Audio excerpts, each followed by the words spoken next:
नमस्ते दोस्तों।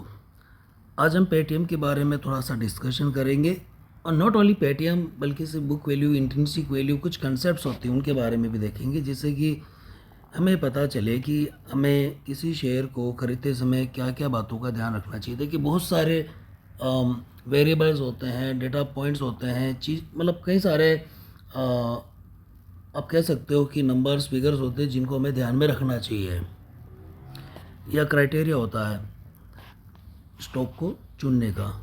लेकिन ये सब डिपेंड करता है कि आप इन्वेस्टमेंट जो है short term, mid term, long term कैसा देख रहे हैं, या ट्रेडर के हिसाब से देख रहे हैं कि आज लिया आज बेच देंगे, कल परसों तरसों बेच देंगे।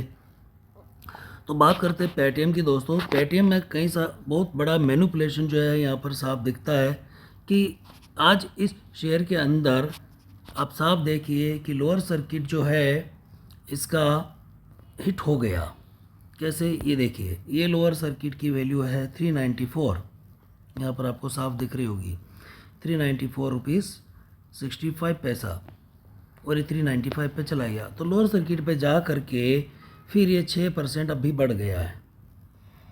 पिछले 10-15 मिनट के अंदर अगर आप देखेंगे तो 4%, 5%, फिर 6% वापस ऊपर नीचे ये हो रहा है।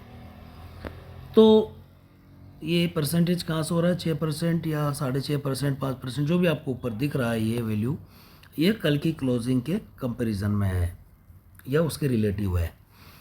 तो कल की प्राइस जो थी 438.50 थी एनएससी पे क्लोजिंग, उसके कंपैरिजन में अभी ये लगभग 6-6.5% बढ़ चुका है। तो क्या ये खरीद लेना चाहिए? वैसे 438 का 52 वीक्स का एक साल का लो था, और उस 438 की कंपैरिजन में 395 पर आ गया है। तो क्या अब हम इसे खरीद लें, क्योंकि ये एक साल की लो की प्राइस पर आ गया है पिछले 52 वीक्स की। देखिए दोस्तों, मैं आपको नहीं कहूँगा कोई भी शेयर के लिए खरीदना या बेचना। मैं आपको ये बता रहा हूँ कि मैं कैसे स्टॉक का सिलेक्शन करता हूँ और किन चीज़ों का ध्यान रखता हूँ इन्वेस्टमेंट करने से पहले या ट्रेडिंग करने से पहले। तो अगर मैं लॉन्ग टर्म के बारे में भी सोचूं तो मैं बुक वैल्यू, इंट्रिंसिक वैल्यू जैसे पॉइंट्स को ज़रूर देखूंगा। तो चलिए देखते हैं पेटीएम के बारे में। हम यहाँ पर आ गए हैं गूगल पर, और गूगल हमें बता रहा है book value versus intrinsic value. अभी हम पेटीएम के बारे में नहीं, जनरली इसमें यहाँ पर देख सकते हैं। तो ये आप भी इस तरह का रिसर्च कर सकते हैं किसी भी शेयर के बारे में। तो अभी आप ये देखिए कि book value is an accounting concept, है ना।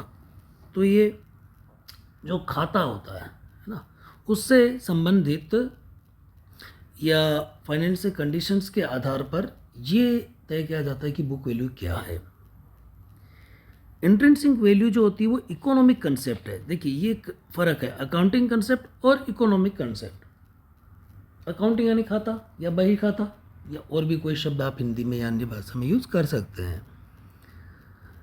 और इकोनॉमिक कंसेप्ट जो होती है वो ये होती है कि हम फ्यूचर की तरफ देख रहे हैं। ये देखिए यहाँ पर एस्टिमेट्स फ्यूचर, कि भविष्य में क्या हो सकता है, भविष्य की हम आकांक्षाओं को देख रहे हैं या उम्मीदों को देख रहे हैं कि ये हमारी उम्मीद है, ये हमारी एक्सपेक्टेशंस है, या ये हमारे एस्टिमेट्स है कि ऐसा हो सकता है।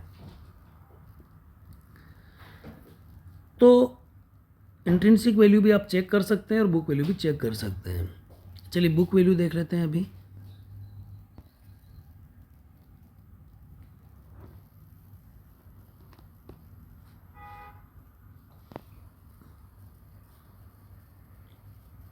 बुक वैल्यू जो आ रही है यहाँ पर 193 रुपीज़ 47 पैसा। ये कहाँ से आ रहा है? हमें मनी कंट्रोल से डेटा यहाँ पर फेच हुआ है। और भी हम देख सकते हैं, यहाँ पर 205 रुपये लिखा रहा है, ये ग्रोस है, यहाँ से डेटा आ रहा है। तो लगभग इसको 200 रुपये मान लेते हैं राउंड फिगर में। और अब इसकी हम देखते हैं इंट्रिंसिक वैल्यू क्या आ रही है।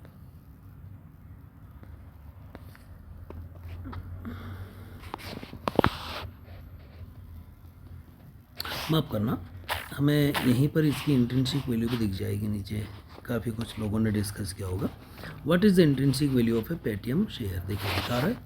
तो ये जो है यहाँ पर आप देखेंगे 606 रुपये के आसपास में लिखा हुआ आ रहा है।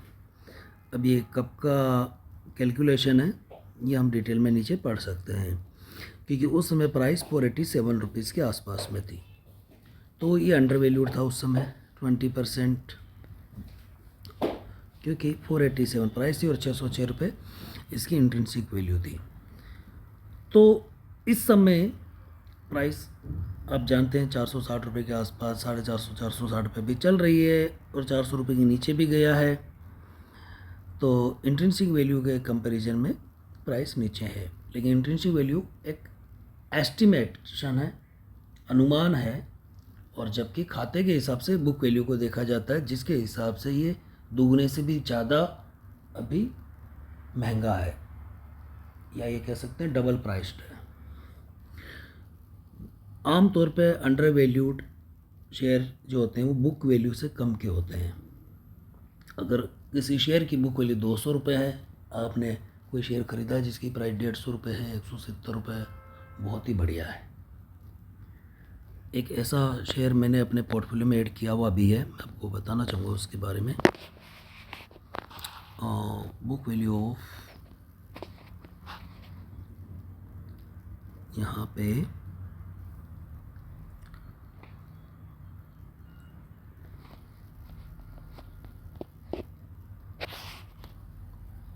श्रेया शिपिंग, इसकी करंट प्राइस जो है अभी 300 रुपये के आसपास चल रही है, 298, जैसे कि आप देख सकते हैं 303 रुपये का हाई बनाया है आज इसने।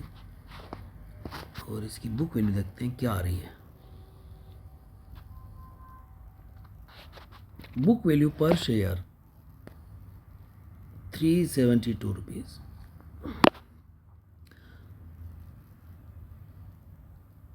तो बुक वैल्यू अगर इसकी 370 रुपये है और ये शेयर मुझे इस समय 300 रुपये में मिल रहा है, तो ये महंगा नहीं है। मैंने तो इसे और भी सस्ता ख़रीदा है 270 में, और उसके नीचे में भी ख़रीदा है। तो बुक वैल्यू एक तरह से आप ये समझ लीजिए कि जिस तरह से हम बैंक खाते में धन जमा रखते हैं, आरबीआई की गारंटी होती है कि आप 5 लाख रुपए आपको मिल जाएंगे, भले ही उसमें आपने 25 लाख रखे हो, 1 लाख रुपए रखे हो, बैंक दिवालिया हो गया तो भी आपका मिनिमम 5 लाख रुपए आपको गारंटीड है कि वो आपको मिल जाएगा। एक एग्जांपल दे रहे हैं, बुक वैल्यू भी कुछ इस तरह का है। यहाँ गारंटी वर्ड मैं यूज़ नहीं कर रहा हूँ, लेकिन कुछ इसी तरह का है कि इतना तो आ ही जाएगा, इसकी संभावना काफ़ी है, प्रोबेबिलिटी ज़्यादा है। तो धन्यवाद दोस्तों।